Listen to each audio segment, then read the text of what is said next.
Lo escuchan a Gustavo Cerati en un imperdible Unplugged haciendo El Ángel Eléctrico, Soda Stereo. Pero el verano también nos trae noticias muy desgarradoras, situaciones que hemos visto en redes, hemos visto repetidas imágenes de una escena catastrófica. Hablo de Juan Gabriel González, que fue muerto a manos de la policía de la Ciudad de Buenos Aires, y que en los últimos días se ha sumado otra noticia, la que ha tenido como también asesinado en manos de fuerzas policiales a Víctor Vargas, a manos de oficiales de la comisaría vecinal primera. Está en comunicación con nosotros Agustina Flores, integrante de la Asociación contra la Violencia Institucional, responsable del equipo de comunicación. Agustina, te saluda acá Julián Saúd, Fabián Waldman y Gustavo Cirelli. ¿Cómo te va? Hola, buenas tardes a todos y todas del otro lado. ¿Me escuchan bien ahí? Te escuchamos perfecto. Perfecto. Contanos un poquito esta situación que se repite cotidianamente. No hay que decir que esto es una cuestión de momentos, sino que tiene que haber una práctica sistemática de las fuerzas policiales. ¿Hay algo que no ha salido a la luz y que es importante que nosotros tengamos en cuenta a partir de estos hechos que se hicieron públicos?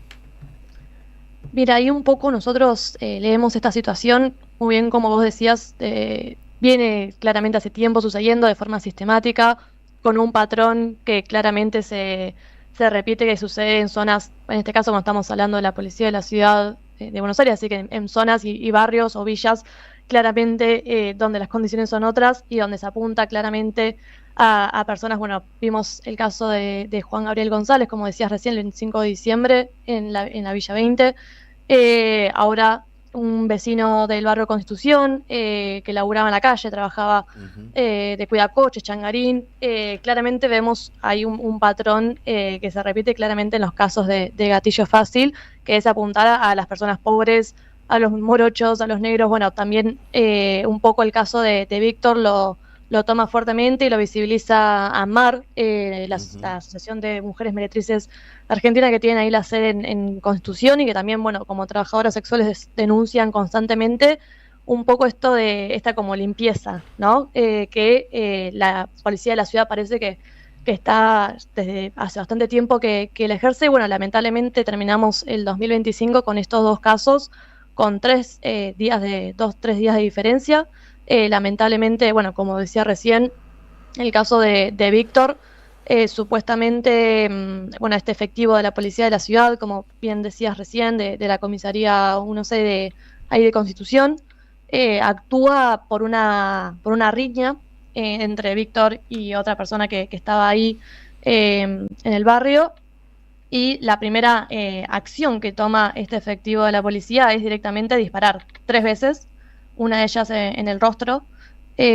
Víctor inmediatamente, bueno, es trasladado al hospital de Ramos Mejía y estuvo hasta el 31 de diciembre muy inestable, con respiración asistida, y lamentablemente el 31 de diciembre por la tarde nos enteramos que falleció. Una situación que creemos que claramente tiene una sistematicidad, como decíamos recién, y que por ahora no se ha arrancado, por lo que sabemos todavía no se ha arrancado a investigar si fue secuestrada el arma reglamentaria con la cual sucedió este hecho. Pero bueno, nos encontramos ante una nueva situación donde un efectivo policial a la primera acción decide disparar a quemarropa. Agustina, según tu experiencia, ¿esto es porque la policía no tiene preparación para este tipo de situaciones?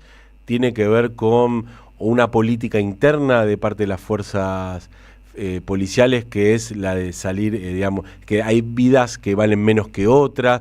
¿Cuál es la explicación, si es que lo hubiera, esto que es un asesinato a quemarropa directamente? Nosotros leemos que, si bien hay una cuestión de la poca preparación, de la poca formación, digo, eso es un hecho, después hay una clara matriz de apuntar a estos sectores, y más cuando estamos hablando de una fuerza relativamente nueva. Digo, no estamos hablando de la policía bonaerense o de otras fuerzas que tienen ya varios años y que tal vez arrastran con acciones directrices y una educación, una formación por dentro más tal vez tradicional, que arrastra también prácticas oscuras que hemos vivido en nuestro país, ¿no? La Policía de la Ciudad nació en 2016, se reglamenta, en 2017 empieza a entrar en funciones, y ya vemos que un poco también nosotros la lectura que pudimos hacer, tomando como detonante estos dos casos, pero ya veníamos leyendo un poco, es que la Policía de la Ciudad es la más letal del país, lo cual no es un dato menor, ¿no? Nosotros hicimos un poco esta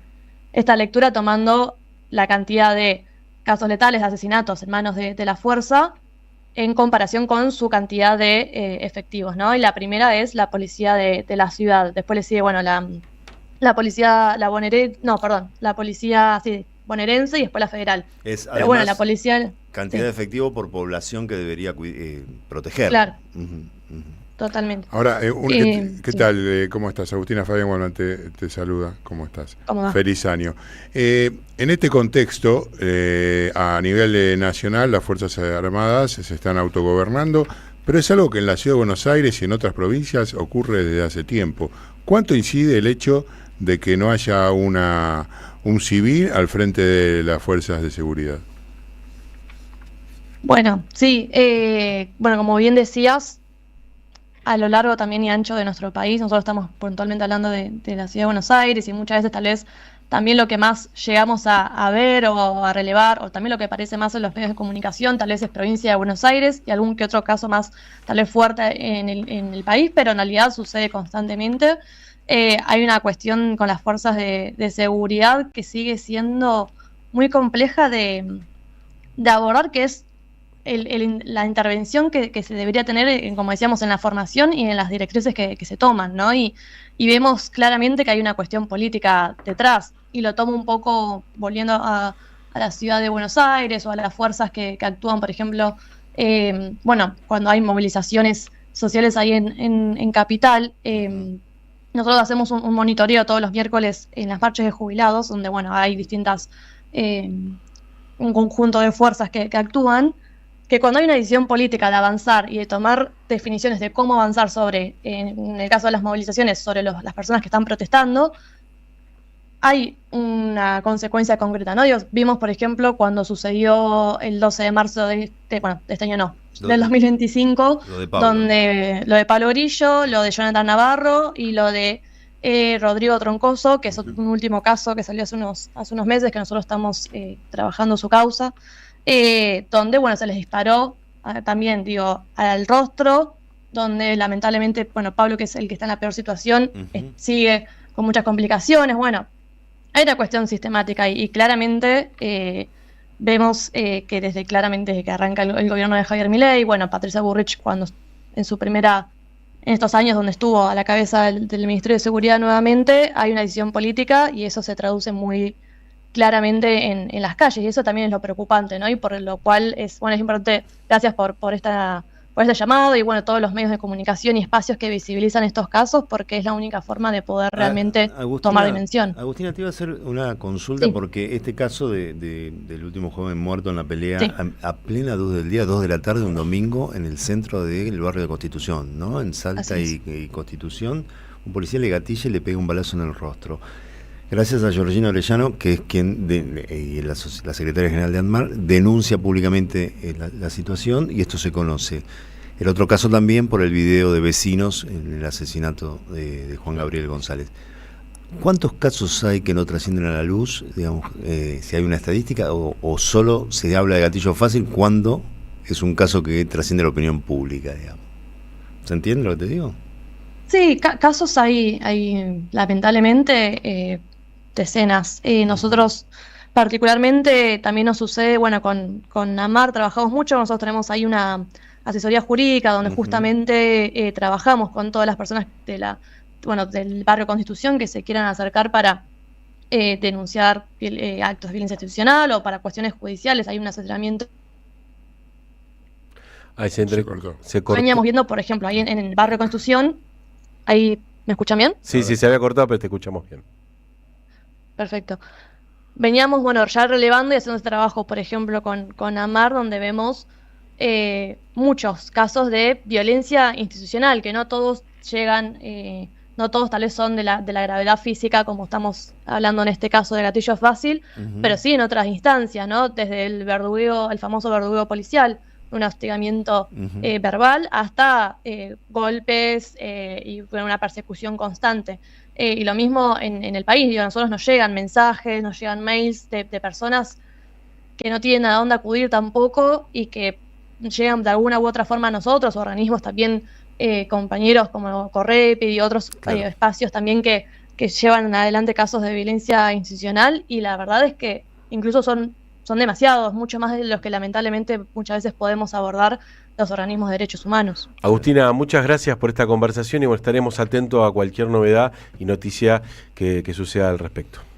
Gracias. Quería comentar una última cosa que justo es, de este caso de Víctor Vargas, la familia está juntando dinero para hacer justamente todo lo que tiene que ver con los servicios fúnebres. En la página de ANMAR está toda la información para poder colaborar en caso de que puedan, para que Víctor pueda tener, pueda tener un servicio fúnebre como corresponde y la familia también pueda tener eso. Ustedes tienen así que lo pueden buscar. Lo buscamos ahí, para después en la programación volver a dar la información. ¿Puedes dar bien la dirección? Así la podemos buscar.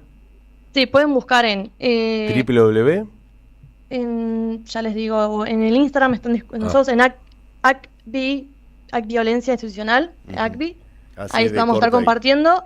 Y en amar.sindicat también. Ahí está toda la información para las donaciones en caso de que puedan para ayudar a la familia de Víctor. Clarísimo, Agustina, muchas gracias. Gracias a ustedes. Era Agustina Flores, integrante de la Asociación contra la Violencia Institucional. Así la pueden buscar, ACVI, pues Asociación contra la Violencia Institucional. Búsquenlo en Instagram y van a poder colaborar a esta familia que seguramente necesita una mano para... Sí, para poder enfrentar este proceso tan doloroso, el entierro del joven también. Sí. Y una cosita, hoy en el programa de Roberto Caballero, que estaba Marco Cittadini, entrevistaron a Fabián Grillo, donde habló de la confirmación del procesamiento del cabo Guerrero, de la Gendarmería Héctor Guerrero. Y que era instructor de tiro. Ese era el dato, ¿no? Que el que pegó el tiro no era que disparó. Exactamente. Digo, eso es algo que se viene informando. Fabián tiene los micrófonos abiertos permanentemente. Lo que quería hacer hincapié es que la responsabilidad política de la represión y de este tipo de cosas nunca se llega. Patricia Bullrich está en el Senado. Sí, es algo, y el es que algo está que procesado es el gendarme, digamos. Claro. Está bien que lo esté, pero nunca se asciende desde la responsabilidad. No, es algo que le recalcan siempre los manifestantes cuando vamos a la marcha los miércoles. Muchos los enfrentan y le dicen, ustedes van a hacer la carne de cañón y van a tener que, a Patricia Bullrich se va a ir tranquilita a su casa y ustedes van a terminar pagando el pato por las barbaridades que les hace cometer. Que además no están obligados a hacerlas porque... Podrían rechazar. Podrían rechazar, efectivamente. La orden. Entre otro orden de cosas nos tenemos que ir. ¿Sí? Sigue la continuidad